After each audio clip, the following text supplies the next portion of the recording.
বন্ধুসকল, আজি আমি 5th চেমিষ্টাৰ 2024 চনৰ পলিটিকেল ছায়েন্সৰ honours score paper 5026 Indian political thought 1ৰ প্ৰশ্নসমূহৰ উত্তৰবোৰ দিবলৈ চেষ্টা কৰিছোঁ। গতিকে আপোনালোকে এই প্ৰশ্নসমূহৰ উত্তৰবোৰ মোৰ ভিডিঅ'ৰ জৰিয়তেই লাভ কৰিব পাৰিব।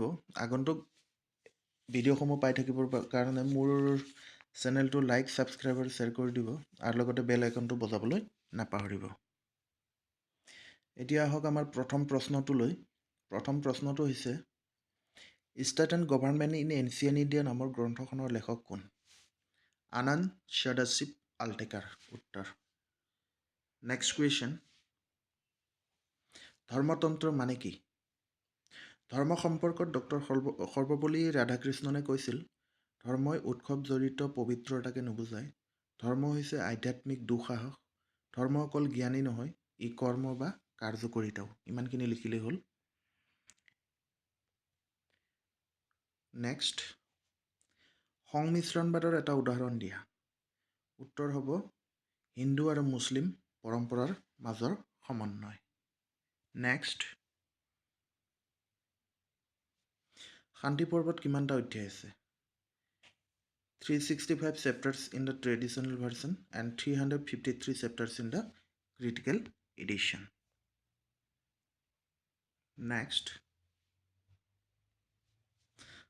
এতিয়া নম্বৰ প্ৰশ্নটো হৈছে মনুস্মৃতি প্ৰথম ইংৰাজীলৈ অনুবাদ কোনে কৰে? Sir William Jones. নেক্সট, কৌটিল্য আৰু মেকিয়াভেলিৰ চিন্তাধাৰাৰ এটা সাদৃশ্য লিখা। বন্ধুসকল, ইয়াৰ পৰা সাদৃশ্যৰ পৰা এটা লিখিলেই হ'ল। কৌটিল্য আৰু মেকিয়াভেলি উভয়ে শক্তিশালী ৰাজতন্ত্ৰক সমৰ্থন কৰিছিল। তেওঁলোকৰ মতে দুৰ্বল ৰজাৰ শাসন দেশৰ বিপদৰ কাৰণ, কিয়নো ৰজা যদি দুৰ্বল হ'লে প্ৰতিবেশী শক্তিশালী ৰজাই দুৰ্বল ৰজাৰ দেশ আক্ৰমণ কৰাৰ সম্ভাৱনা থাকে। সেয়েহে দেশৰ নিৰাপত্তাৰ কাৰণে শক্তিশালী ৰজাৰ প্ৰয়োজনীয়তাক তেওঁলোকে দুয়োজনে অনুভৱ কৰিছিল। নেক্সট কুৱেশ্যনটো হ'ল দীঘানিকায়ৰ অৰ্থ কি? এইটো আমি কিতাপৰ পৰা নোথোৱাকৈ মই গুগলৰ পৰা চাই পেলাই লিখিছোঁ।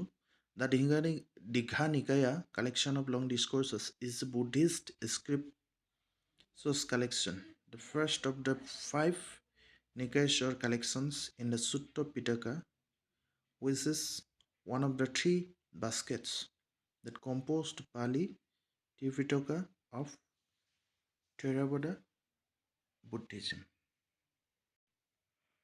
Next, Jobabito ki? Jobabit are state laws created by monarchs in the Delhi Sultanate to address issues that the Shariat law could not. Next, ফতৱা-ই-জাহানদাৰী নামৰ গ্ৰন্থখনৰ লেখক কোন? জিয়াউদ্দিন বাৰানী। নেক্সট কুৱেশ্যনটোলৈ আহোঁ। শেষৰ প্ৰশ্নটো হ'ল আমাৰ 1 নম্বৰীয়া শেষৰ প্ৰশ্নটো হ'ল চুলিকুল তত্ত্বৰ প্ৰবক্তা কোন? আকবৰ। আৰু আমাৰ প্ৰশ্নসমূহৰ 2 নম্বৰৰ প্ৰশ্নসমূহৰ উত্তৰবোৰ আমি নেক্সট ভিডিঅ'ত দিবলৈ চেষ্টা কৰিম।